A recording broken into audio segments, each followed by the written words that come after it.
Estamos en la segunda semana que iniciamos nuestra serie que tiene por nombre Enemigos de la Fe. Y una de las cosas que utilizamos para poder introducir este interesante tema era aquella historia mitológica del caballo de Troya. Esta historia básicamente nos enseñaba que sin darnos cuenta podemos dejar o permitir entrar agentes peligrosos, agentes tóxicos como caballos de Troya a nuestra vida, y si permitimos que eso suceda, corremos gran peligro.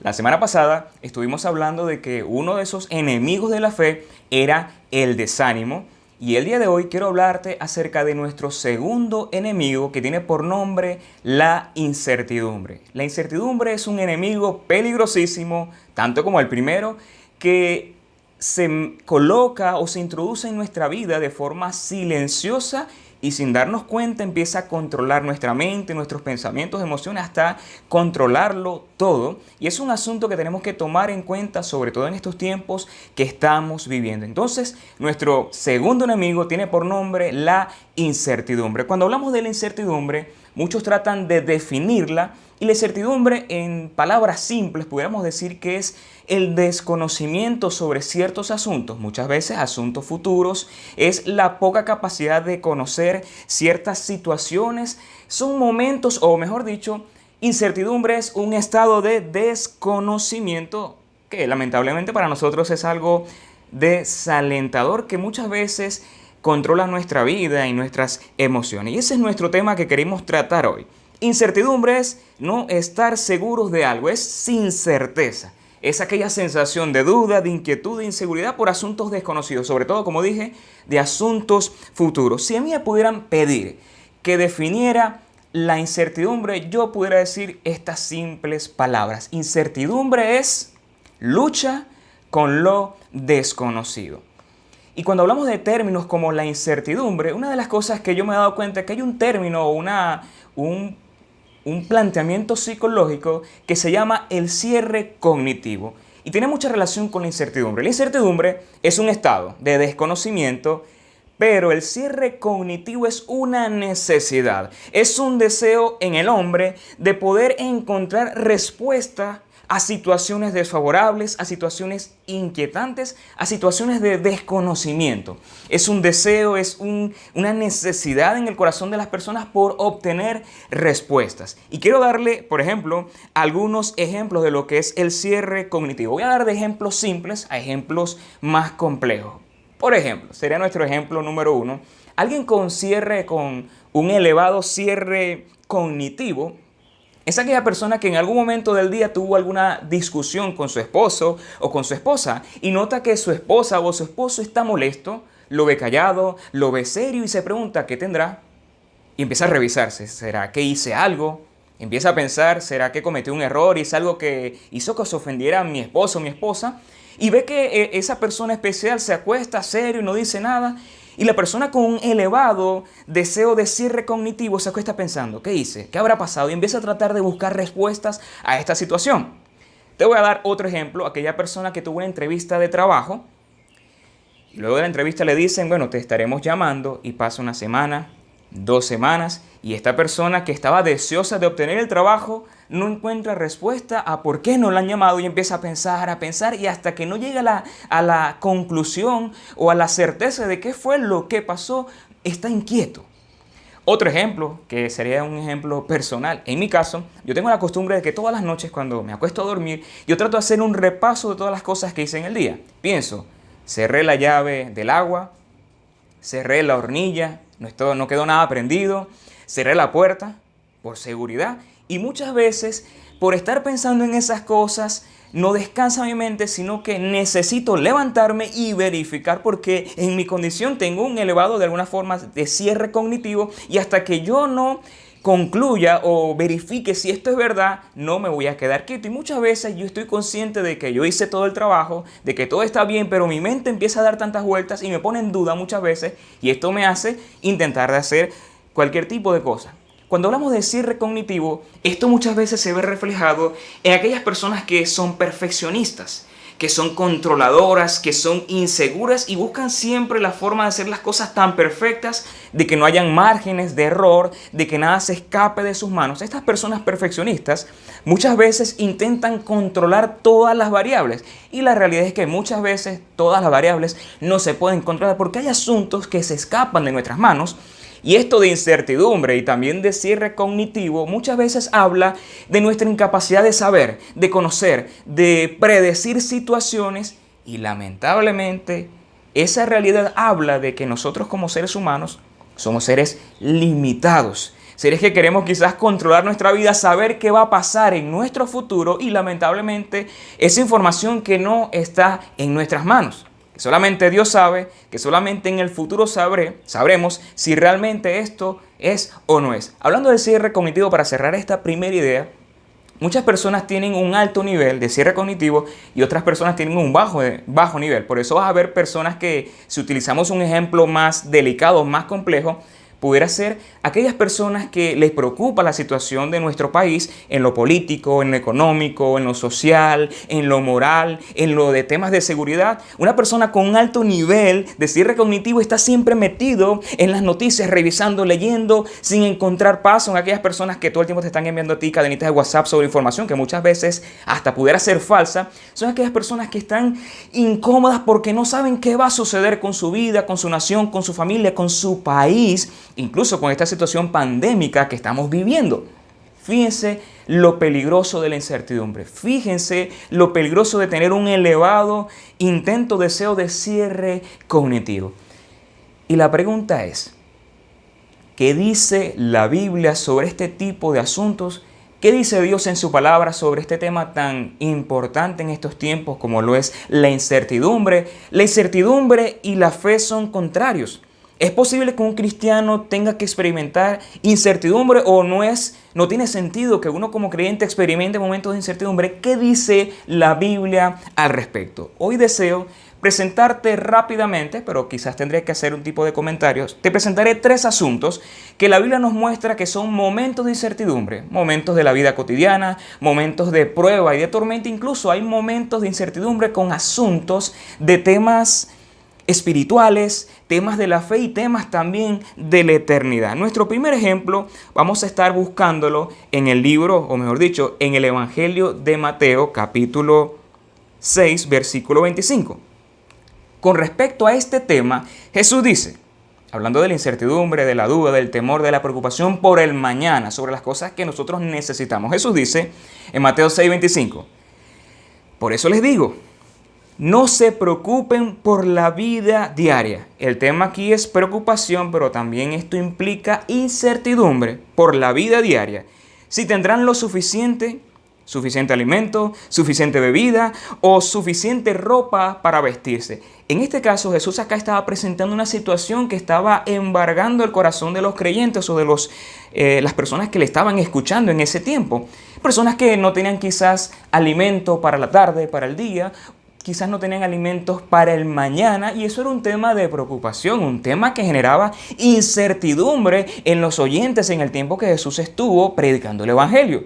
Ahora, esto lo llevamos a nuestros tiempos y es una realidad de que nosotros muchas veces nos preocupemos o estemos preocupados, angustiados o tengamos incertidumbre sobre asuntos futuros. ¿Me va a alcanzar el dinero para hacer la compra de la semana? ¿Tendré lo suficiente para un momento de emergencia? No lo sabemos, pero son asuntos que nos generan incertidumbre. Y esto nos enseña de que cuando Jesús dice algo es por una razón aparente. Y algo que yo he descubierto en la Biblia es que Jesús era alguien que se encargaba de revelar realidades, de sacar tensiones que habían en nuestros corazones. Y un tema de tensión, ese es este tema de la comida, de la bebida, de qué vamos a vestirnos, de nuestras necesidades básicas. Y una de nuestras necesidades básicas es que comeremos, que beberemos. Jesús dice, ¿acaso no es la vida más que la comida y el cuerpo más que la ropa? Jesús nos está exhortando a que tengamos cuidado con el temor, con la preocupación y en este caso con la incertidumbre. Nuestro segundo ejemplo vendría a ser, ¿qué dice la Biblia sobre la incertidumbre en asuntos de seguridad o de inseguridad? No sé si recuerdan aquella historia donde Jesús estaba con los discípulos en una barca. Ellos iban a un lugar establecido Y en medio de ese viaje, en aquella barca, se levanta una gran tormenta. La historia comenta que Jesús se quedó dormido. Jesús se quedó plácidamente dormido, y en ese momento dice la escritura, esto está en Marcos capítulo 4, versículo 37 y 38. Dice que se desató una tormenta, una fuerte tormenta, y las olas azotaban la barca, tanto que ya comenzaba a inundarse. Situación de tensión, situación de peligro, nos revela la Biblia. Jesús, mientras tanto, estaba en la popa durmiendo sobre un cabezal. Así que los discípulos lo despertaron. Imagínense ese momento. Jesús está con los discípulos compartiendo, conversando. Jesús se va a dormir, y cuando Jesús se duerme, comienza una gran tempestad donde muchos de estos discípulos, que eran pescadores, que sabían que era estar en el mar, en el agua, sabían qué significaba esta tormenta. Estos hombres se asustan, se preocupan, empiezan a experimentar incertidumbre porque no sabían qué iba a suceder con su vida. ¿Se iban a hundir? ¿Estaban en peligros? ¿Qué iba a hacer Jesús en ese momento? No lo sabían, y esa incertidumbre provocó en ellos una reacción lógica que posiblemente pudo haber sido la reacción de cada uno de nosotros si estuviéramos en ese momento con Jesús y los discípulos. Los discípulos se levantan, llaman a Jesús y le gritan: Maestro, ¿no te importa que nos estamos ahogando? Muchas veces nos podemos encontrar en momentos de incertidumbre que puedan estar atentando contra nuestra vida, contra la seguridad de los nuestros, de nuestra familia, de nuestro entorno. Y en estos tiempos que estamos viviendo, para nadie es un secreto que hemos tenido que experimentar incertidumbre en asuntos de este tipo, en asuntos de seguridad. Y el tercer ejemplo pudiera ser un ejemplo de incertidumbre en asuntos espirituales, en asuntos de eternidad. Resulta, vamos a hablar de una carta del apóstol Pablo. Esta carta es primera a los tesalonicenses. Para los que no conocen muy bien el contexto de esta carta, los creyentes de Tesalónica eran creyentes, pudiéramos decir, creyentes nuevos en la fe. Estaban comenzando su transitar en el camino cristiano, estaban apenas siendo educados por los líderes, estaban siendo enseñados por el apóstol Pablo. El apóstol Pablo tuvo que salir lamentablemente de esa localidad, y hubo preguntas que ellos quizás no tenían respuesta. Y una de las situaciones que esta carta nos muestra es que los cristianos de Tesalónica, había un tema que ellos desconocían. Ellos sabían que Cristo venía por ellos, que Jesús iba en algún momento a llamar a su iglesia, pero ellos tenían una duda, un momento de tensión y de incertidumbre, y era que ellos no sabían qué iba a suceder con aquellos hermanos cristianos que habían muerto en el Señor. Es decir, aquellas personas que habían colocado su confianza en el Señor, pero que habían muerto. Ellos tenían la duda de que cuando Jesús viniera por la iglesia, ¿qué iba a pasar con ellos? Ellos entendían que Jesús iba a venir por los que estaban vivos, pero ¿qué iba a suceder con aquellos que murieron? Era un tema de incertidumbre, un tema de tensión y de preocupación. Y el apóstol Pablo les da unas palabras maravillosas en 1 Tesalonicenses 4:13. Pablo dice: Hermanos, no queremos que ignoren lo que va a pasar con los que ya han muerto. Está hablando de los creyentes que habían creído en Jesús, pero que habían muerto, para que no se entristezcan como esos otros que no tienen esperanza. Una persona que no tiene esperanza, que se entristece, es que no está anclado a la fe de Cristo. Es aquel que no es salvo y que lamentablemente no tiene esperanza para luego de esta vida. En cambio, los creyentes en Jesús saben que llegará un momento donde Jesús vendrá por ellos, y los que han muerto, como la Biblia revela y el mismo apóstol Pablo enseña, que los muertos resucitarán y los que estaban vivos serán arrebatados. Y esto lo muestra en el contexto del capítulo 4 de 1 a Tesalonicenses. Entonces, haciendo un resumen, pudiéramos ver que, en primer lugar, hay situaciones de la vida cotidiana que crean incertidumbre en nosotros. ¿Cuántas veces nos hemos preguntado: ¿me alcanzará el dinero? ¿Qué sucederá si un familiar se llega a enfermar? ¿Tendré los recursos suficientes? ¿Tendré las personas apropiadas para que le hagan asistencia? O nos hemos preguntado asuntos de tormentas, porque muchas veces cuando la Biblia enseña de que los discípulos experimentaron una tormenta, eso nos enseña a nosotros también, en un sentido figurado, de que se levantarán tormentas en nuestra vida y que tenemos que estar conscientes de que Jesús está con nosotros y de que Jesús nos tiene que dar en algún momento dirección, sabiduría y la victoria si definitivamente confiamos en Él. Pero también hay asuntos que generan en nosotros inquietudes. Yo les quiero ser sincero, hay asuntos en la Biblia que Dios no lo ha mostrado, hay asuntos que yo desconozco, hay asuntos de la vida cristiana que todavía no entiendo totalmente, pero hay asuntos también que Dios en su momento lo va a responder, me lo va a revelar en su tiempo, y si no lo hace en estos tiempos, en la eternidad con Él podré entender. El punto clave de estos tres ejemplos es que Dios muchas veces utiliza circunstancias, utiliza situaciones o eventos para tratar nuestra fe, para hacernos entender que no se trata de nosotros, sino se trata en realidad es de Dios en nuestras vidas, dirigiéndonos, exhortándonos, consolándonos y fortaleciendo nuestra fe.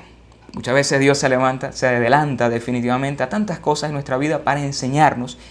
Y estos tiempos que estamos viviendo tenemos que entenderlos o interpretarlos como oportunidades pedagógicas para que Dios trate con nuestro corazón. Pero hay un problema con la incertidumbre. Y es que la incertidumbre, si permitimos que entren a nuestra vida como aquellos caballos troyanos y dejamos que echen raíces y que controlen todo lo que es nuestra vida, se convierten en gigantes. Y es curioso que cuando uno ve la Biblia se encuentra con historias, con enseñanzas que nos dicen: ten cuidado de que las circunstancias, de que ciertas situaciones se conviertan en gigantes que controlen nuestra vida. Les voy a dar un ejemplo.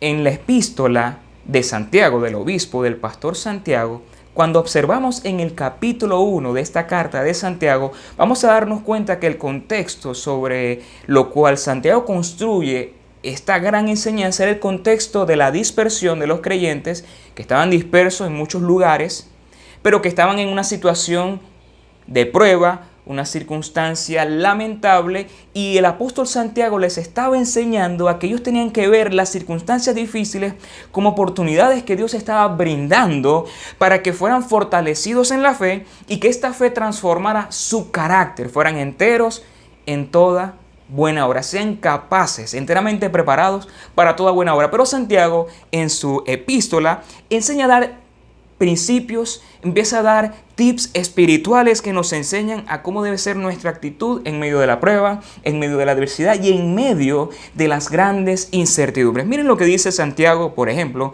en el versículo 5 del capítulo 1. Si a alguno de ustedes les falta sabiduría, pídasela a Dios y Él se la dará, pues Dios da a todos generosamente sin menospreciar a nadie. Alguien se preguntará, pero ¿para qué la sabiduría? ¿Para qué pedirle a Dios en la prueba, en la incertidumbre, sabiduría? ¿No es mejor decirle a Dios que quite la prueba, que quite aquello que me genera incertidumbre? Santiago nos dice, pídele a Dios sabiduría para la vida. Primero, para entender la voluntad de Dios. Hace varias semanas hablamos de la importancia de entender y conocer y ser llenos de la voluntad de Dios. Y la sabiduría es importante en estos tiempos para poder entender qué quiere Dios de mí, qué Dios está haciendo en estas circunstancias y de qué forma Dios quiere manifestarse en nuestras vidas hoy ante cualquier tipo de situaciones que generen desánimo o incertidumbre en nuestros corazones. También sabiduría para poder interpretar las pruebas de la manera correcta, pero también sabiduría para desechar el temor por la fe, para desechar toda incertidumbre. Pero Santiago dice, cuando pidan a Dios por sabiduría, pidan con fe. Eso lo dice luego en el versículo 6. Pero pidan con fe, sin dudar, porque quien duda es como las olas del mar, agitadas y llevadas de un lado a otro por el viento. Y es que la incertidumbre, si permitimos que se posicione, eche raíces en nuestra vida, nos lleva a dudar de Dios, de su gracia, de su misericordia, de su provisión, de su cuidado y de su poder. Y es un asunto que yo quiero alertarte hoy. No dejes que el desánimo y la incertidumbre se posicione en tu vida y te controle y se convierta luego en un gigante que quiera dominar tu corazón, dominar tu mente, dominar tus emociones, y lo lamentable es que quiere dominar tus decisiones en estos tiempos que estamos viviendo, en estos tiempos de pandemia. Otra cosa interesante es que Pablo de alguna forma estaba previniendo alguna situación conflictiva en el corazón de los creyentes. Por eso dice, pidan sabiduría, pidan gracia, pidan con fe. No duden, porque quien duda es como una persona que es llevada de un lado a otro como las olas del mar. Otra cosa que vemos acá es que podemos preguntarnos, ¿qué significa esto? ¿Cuál es esa imagen, esa analogía que Santiago quería enseñarnos de ser sin darnos cuenta cuando perdemos la fe o cuando pedimos sin fe, como las olas del mar. Alguien que experimenta este tipo de situaciones está en una constante incertidumbre, es víctima de sus circunstancias, se convierte en un barco sin vela, en un barco sin timón, en un barco a la deriva. Y te quiero decir algo, Dios quiere ser el director y el capitán de tu barco. Pero lamentablemente nosotros queremos sacar a Dios de la ecuación por la incertidumbre y quedamos sin timón, sin vela y nos convertimos en barcos a la deriva de un lado al otro, gobernados por las circunstancias. Nos hace esclavos de las emociones, la incertidumbre, desgasta nuestros pensamientos, nuestras emociones. De alguna forma yo quiero decirte que la incertidumbre, si le das espacio en tu vida, lo vuelvo a decir, de que eche raíces, vendría a ser una cárcel en la cual nosotros nos hemos metido. Y creo que para eso Dios no te ha llamado. Dios te ha llamado que vivas una vida en plenitud, una vida de gozo en Él. Y creo que de alguna forma todos hemos experimentado incertidumbre.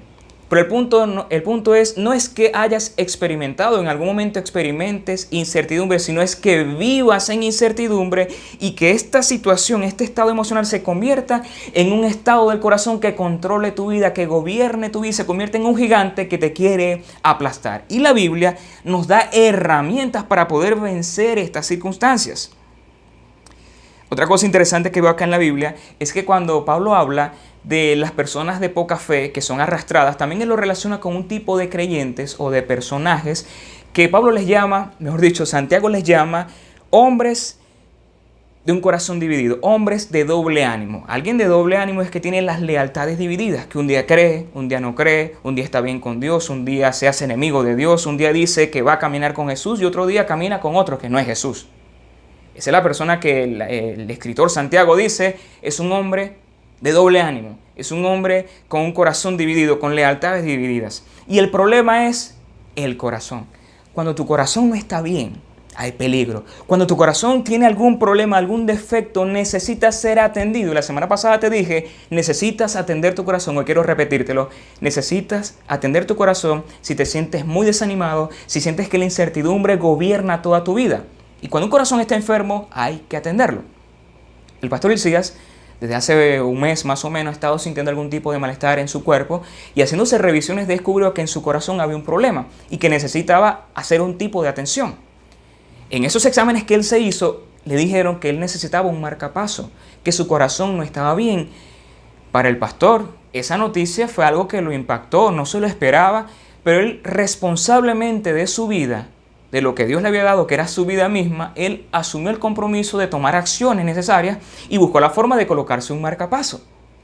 Este marcapaso le ayudó ¿a qué? A fortalecer su corazón y en momentos de inquietud, él tenía que tratar de buscar la fortaleza ¿en qué? En este marcapaso. En un sentido espiritual, cuando nuestro corazón no está bien, cuando nuestro corazón está enfermo por el desánimo, por la incertidumbre, necesitamos el marcapaso de Dios. ¿Y sabes cuál es ese marcapaso? La fe en Jesús. Esa fe es aquel marcapaso espiritual que cuando nos desanimamos, se nos caen los brazos, caemos en incertidumbre, nos da un chispazo de energía, de vitalidad, de esperanza, de confianza en aquel. Y ese marcapaso que es la fe, Dios lo provee a través de su palabra. Y hay algo interesante que uno ve en la Biblia y está en Efesios capítulo 6, versículo 16. Y estas palabras lo dice el apóstol Pablo.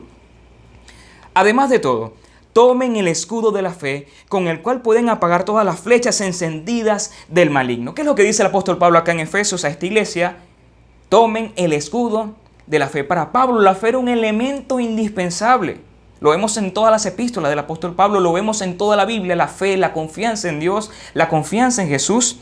Otra cosa interesante que podemos ver acá, y lo dije la semana pasada, es que el interesado número uno en ver tu vida destruida, en verte enfermo, en verte afectado espiritualmente, emocionalmente, es el diablo, es el enemigo. Y él está, como dice la Escritura, como león rugiente, pero también como un enemigo que está buscando formas de atacarte. El texto de Efesios dice que él está lanzando, pudiéramos utilizar esta ilustración, está lanzando dardos Pero no solamente un dardo cualquiera, es un dardo encendido. Y esta palabra griega como de dardo en realidad es velos, que significa cualquier tipo de armamento a larga distancia, como una flecha, como un proyectil, en estos contextos como un misil, peligrosísimo, que está buscando la forma de atacarnos espiritualmente, y la única forma de hacerle frente y resistir es con el escudo de la fe. Por esa razón el escritor de Hebreos dijo que es la fe.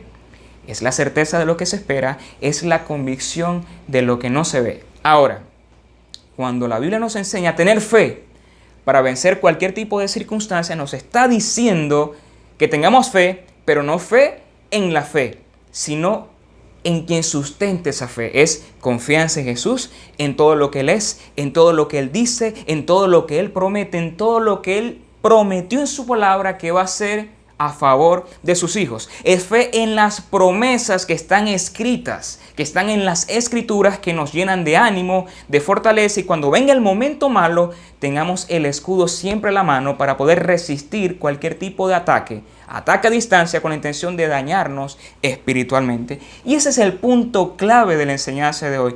¿Tienes incertidumbre? Colócate el escudo, no sueltes el escudo, vive con ese escudo de la fe que es confianza en lo que Dios es, en lo que Dios hizo, hace y hará, y confianza en todo lo que Jesús ha prometido en su palabra. Ese es el escudo y el ancla segura para nosotros los cristianos en estos tiempos de incertidumbre.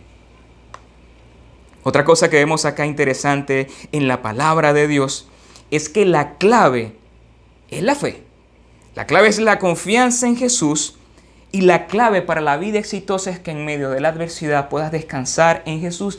Y eso fue la experiencia de un salmista, y quisiera terminar leyéndote un último versículo bíblico que está en Salmo 55, 22. El salmista dice: deja tus pesares en las manos del Señor, y el Señor te mantendrá firme. ¿Qué nos dice el salmista? Deja tus pesares en manos del Señor.